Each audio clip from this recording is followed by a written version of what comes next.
गंगापूर, वैजापूर आणि कोपरगाव या दुष्काळी परिस्थिती असलेल्या भागाला संजीवनी म्हणून जो नांदूर मधमेश्वरचा कालवा आहे, या कालव्याला याच भाम, भावली, वाकी या वेगवेगळ्या धरणामधून पाण्याचा पुरवठा होतो। तर आपण या ठिकाणी पाहू शकता की हा जो भावली डॅम आहे, तर हा भावली डॅम या ठिकाणी अगदी पूर्ण क्षमतेने भरून या ठिकाणी वाहतो आहे।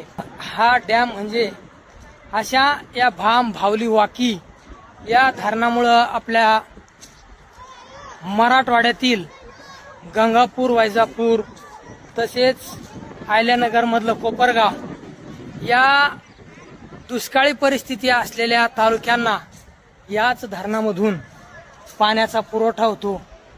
या पावसाळी सीझनमध्ये अतिशय धो पडणारा पाऊस आणि या धो पडणाऱ्या पावसामुळं हे भरगच्च असं धरण या ठिकाणी आज अगदी ओव्हरफ्लो होऊन या ठिकाणी वाहत आहे। तर या ठिकाणी त्याचा जो सांडवा आहे, तर पहा या सांडव्यामधून आज आपल्याला पाणी वाहताना दिसत आहे।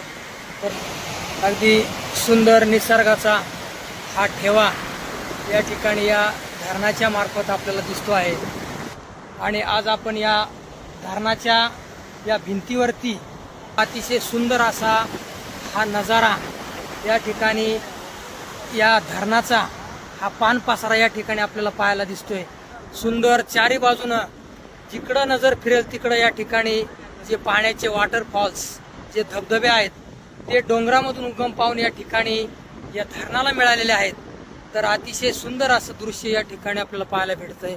तर खरोखर हा नजारा म्हणजे स्वर्गापेक्षाही काही कमी नव्हे असं आपल्याला म्हणता येईल। सुंदर अशा या दृश्याचा या ठिकाणी आज आपण आस्वाद घेतो आहोत। तर हे जे ठिकाण आहे, हे आहे इगतपुरीपासून काही अंतरावरती असलेल्या भावली या ठिकाण।